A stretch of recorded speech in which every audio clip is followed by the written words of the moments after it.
Welcome to the video on the trapezoid. A trapezoid is any quadrilateral that has at least one pair of parallel sides. Notice the words at least one pair. That means they could have one pair of parallel sides or maybe both pairs of sides are parallel. In either case, our quadrilateral would be a trapezoid.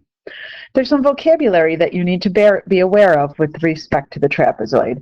The parallel sides are called bases. The non-parallel sides are called the legs. So if you take a look at this little picture here, these two sides that are parallel to each other are the two bases of our trapezoid, whereas the non-parallel sides in this case are called the legs.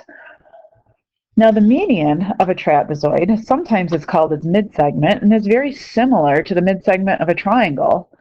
He's parallel to both of the bases, and his length is equal to half the sum of the lengths of the two bases.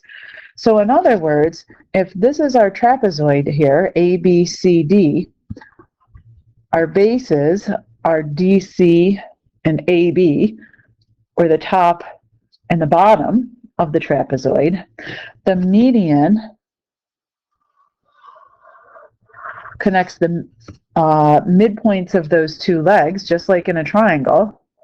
He's parallel to both of the bases, and his length is equal to, I'm going to say, the average of the two bases.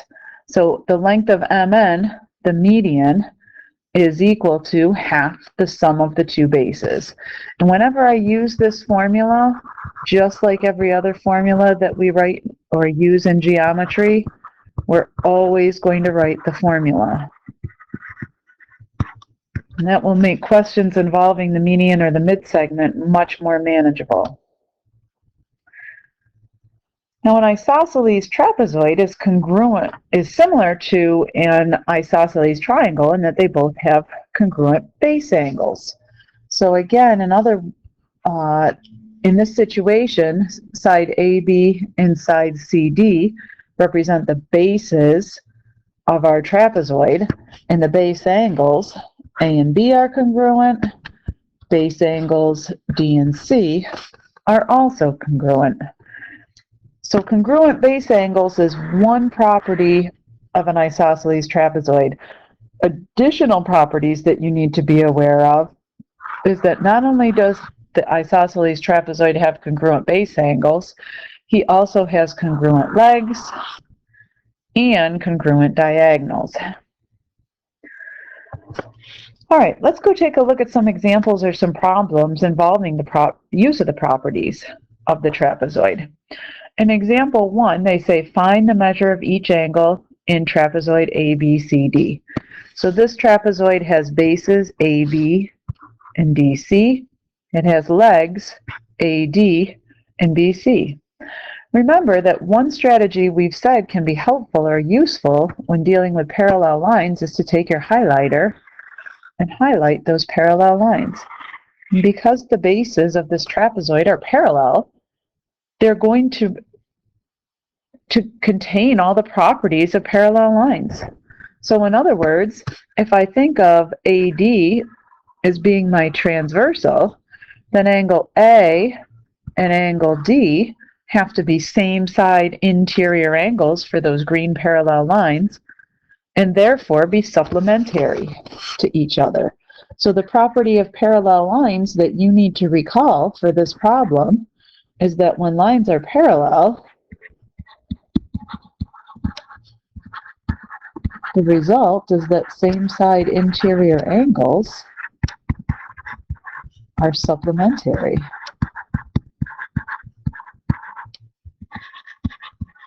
You can probably see how it's going to be so critical that you know and be aware of all of your properties involving parallel lines. Because they're supplementary, we know that the measure of angle A plus the measure of angle D has to be equal to 180 degrees. Or 78 plus the measure of angle D is equal to 180 degrees, making the measure of angle D 102 degrees. So that's what's going on the purple transversal.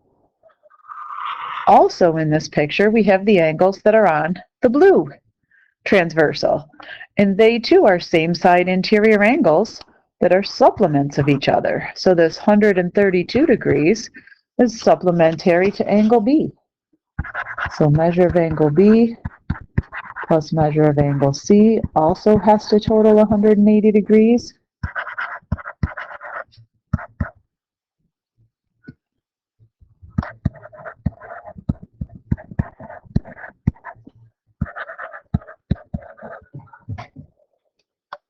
Making the measure of angle B 48 degrees.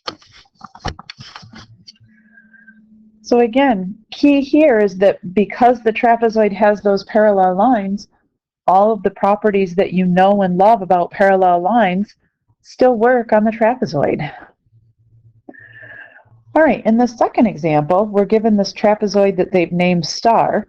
They're telling us that they have this mid-segment MN, and they're asking us to find the value of x.